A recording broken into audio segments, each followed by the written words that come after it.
Can you hear me? I mean, do you really hear me? I've been thinking about listening, that word listening, a lot this week. I think back to growing up, like school days, especially middle school and high school, that I was in some ways labeled by my teachers as I didn't listen well. And I have been told even in the last year that I don't listen. And so when these things come up, especially now in this part of my life, I think, okay, all right, well, if it keeps coming up, let me examine it and see if I can discover something new and not just be assuming. And so today I was thinking about it, different specific instances where I know I was not listening and what came from it. And when I do think back on school days, I do recall often not listening, because if I wasn't interested in something, I would not listen to it. I would tune it out. So, for example, math class were places that I didn't listen, because often when it got so abstract, it just didn't even make sense to me. So, yeah, I would daydream.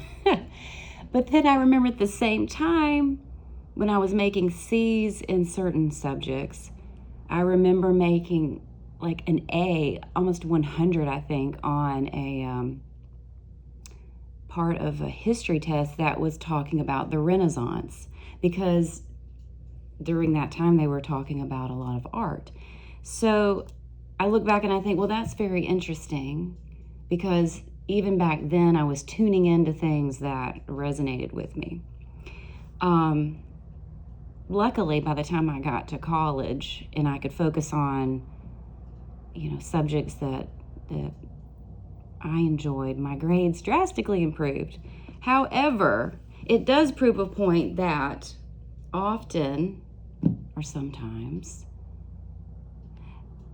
there are those of you who can listen no matter what, whether it's in school, whether it's just something being said. And then there's those of us that sometimes find ourselves, I'm just not going to listen well if it's something I'm not interested in.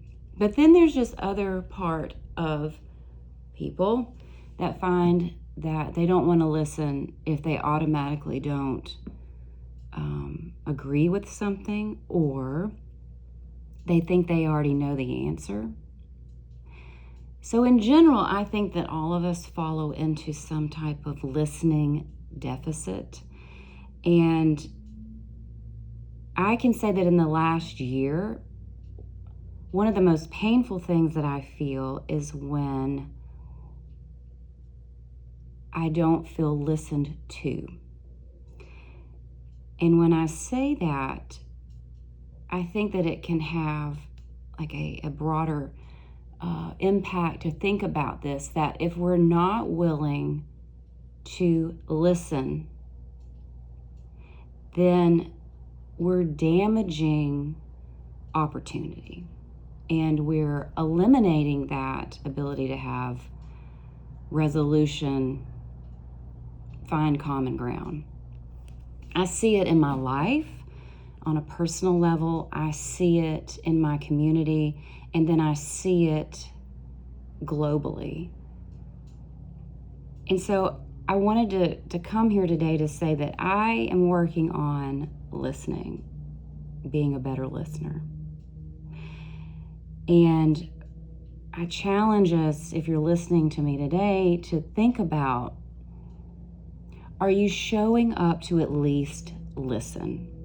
Because in doing that, it does not mean that you agree or support or condone, or that you're on a side, which I never like that word. I don't think we should be taking sides anyway. But are you listening?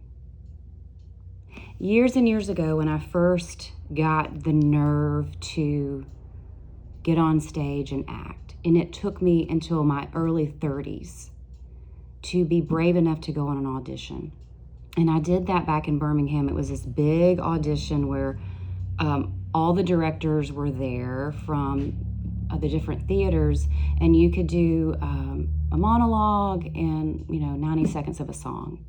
And so I did. And shortly thereafter, Carl Stewart called me to be in one of their productions, and it was Little Mary Sunshine, and it was a huge production. There were, 25 or 30 in the cast, and it was a big deal. And I was very intimidated, but so excited because Carl was a legend. He was the one to really learn theater from in Birmingham, in my opinion, and I think a lot of other people's opinions. So there I was, jumping very deep into those waters. And I learned so much from him. But one of the things that would come up all the time is the direction he would give me about listening, because I was always worried about what did I have to say, what was coming next, living in the future and not in the moment, being present and listening. And so several plays later, I'm on stage in a role, and I wasn't practicing that. And I got into a situation where I didn't remember what to say because I had not been listening. And I got into a bit of trouble on stage, which needs to happen when you're an actor, because you need to know what that feels like in order to correct. So I'm thinking a lot about that today. And I'm sending this message to encourage us all to be better listeners, to make sure that we are making that space available to listen to others, because in that we will find our common ground, and we will find that we all pretty much want the same things in life. So take that as you will today on this Monday. I hope we all have a good week. Okay? Just listen.